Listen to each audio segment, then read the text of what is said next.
पंकज जी राधे राधे महाराज जी।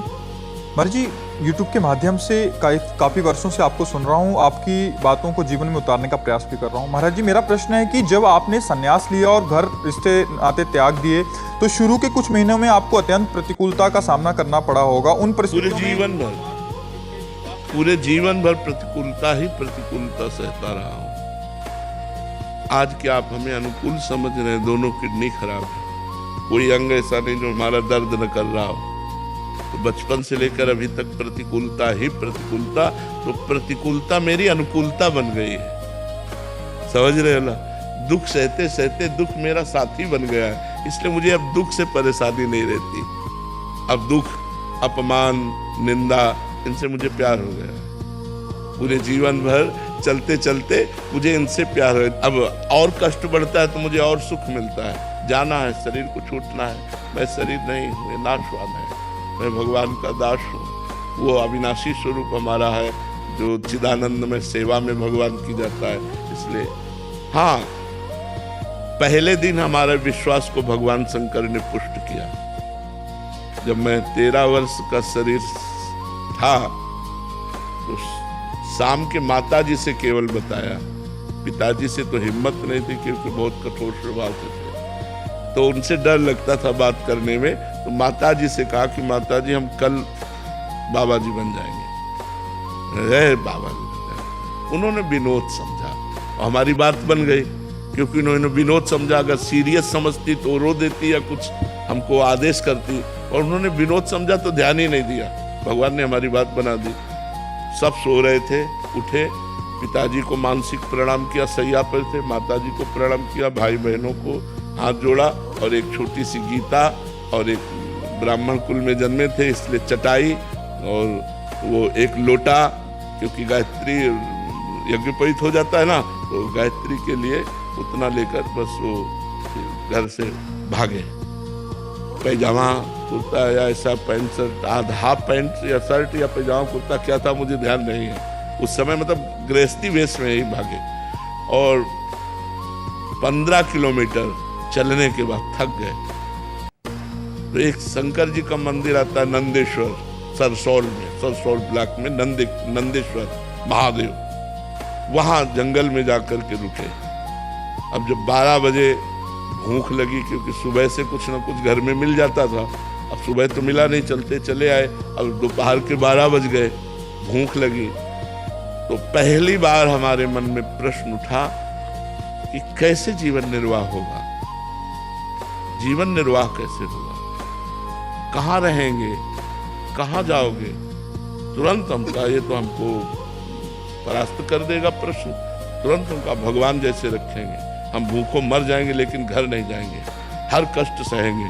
इतने में एक आदमी आ गया, हमारे विश्वास को भगवान ने तुरंत पुष्ट किया। एक आदमी आ गया, उसने कहा बच्चा यहाँ एक सूर स्वामी रहते थे, जानते हो क्या? तो हम कहा हम यहाँ नए आए, हम जानते किसी को नहीं। तो कमंडल खोला, 1 लीटर दही होगा, मीठा दही, गांव के दूध गड़वा का लाल लाल दही, लाल रंग का हो गया। बोला तुम पी लो, अब हम वापस नहीं ले जाएंगे, उनके लिए लाए थे, वो है नहीं, तो आप पी लो। वो संत कहीं चले गए होंगे। तो हमें सब कुछ लगी, हम कहा हम क्यों पी ले? बोले नहीं पी लो, महादेव जी की ऐसी इच्छा है। उसी लोटे में डाल के 3-4 लोटा निकला, छोटा लोटा था। और जब वो गए तो 1 लीटर दही में खूब छक गए ना, बस जो ही गए सो शंकर जी के ऐसे पिंडी को पकड़ के खूब रोए कि हमें विश्वास हो गया कि हमारे जीवन का आप पार करेंगे, आप स्वीकार करेंगे। बस वो दिन क्या दिन, कभी घर नहीं याद आया, कभी घर नहीं गए, कभी परिवार से एक रोटी नहीं खाई आज तक, अपने जन्मभूमि की एक रोटी आज तक नहीं खाई जब से घर से निकले, भगवान की कृपा से।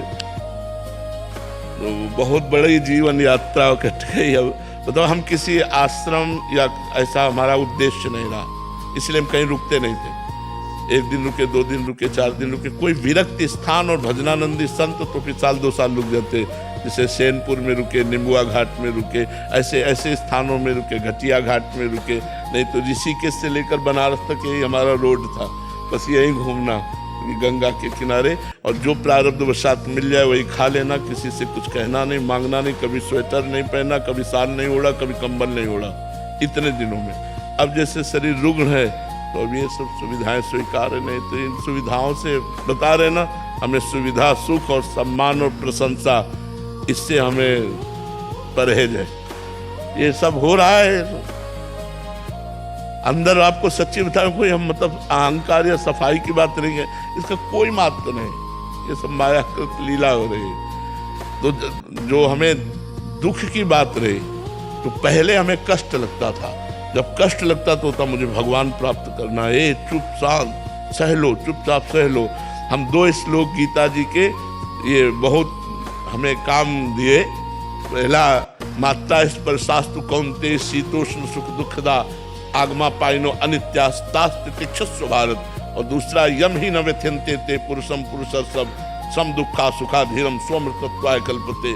जहाँ हमारा मन हमको विचित करता, सो इन श्लोक को इनका विचार करने लगते। भगवान ने कहा, ए चुप शांत सह सह सह सहते सहते सहते सहते भगवान ने श्री धाम वृंदावन का वास देकर अब यहाँ पूर्णता कर दी। अब हमें कुछ नहीं चाहिए, अब हमारे अंदर की कोई सांसारिक मांग नहीं रह गई कि अब हमको ये सुख सुविधा मिले या कुछ। बस एक ही बात रह गई कि मैं प्रभु को कहीं भूल न जाऊं, एक डर बना रहता है, मैं कहीं इस बाजार में अपने प्रभु को न भूल जाऊं।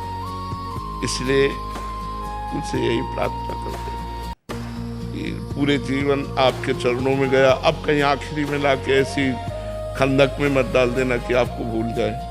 यश कीर्ति प्रशंसा सब वैभव, कहीं ऐसा न हो नाथ आपको भूल जाए, क्योंकि हमारा लक्ष्य ये नहीं है, हमारा लक्ष्य आप है, आपको कभी भूलो नहीं। तो दुख तो हमारे जीवन का मित्र रहा है, और वही मित्र हमको भगवान से जोड़ दिया। तो ये जीवन कथा है हमारी, पीछे से लेकर के अभी तक। महाराज जी, हम पर भी दया कीजिए कि हम भी भजन नहीं छूटे हमारा। हाँ, यही सबसे बड़ी बात है, भजन न छूटे, यही सार बात यही कि महाराज जी, संसारिक जीव जो हम जैसे हैं, उनको तो एकांत काटने को दौड़ते हैं महाराज जी। हमें समाज काटने को दौड़ता है। आपको हमारा मन जो है वो सही पूछो तो आज हमारा मन उस बात को लेकर के ललचाता है जिस बात को भगवान ने हमें पहले दिया था।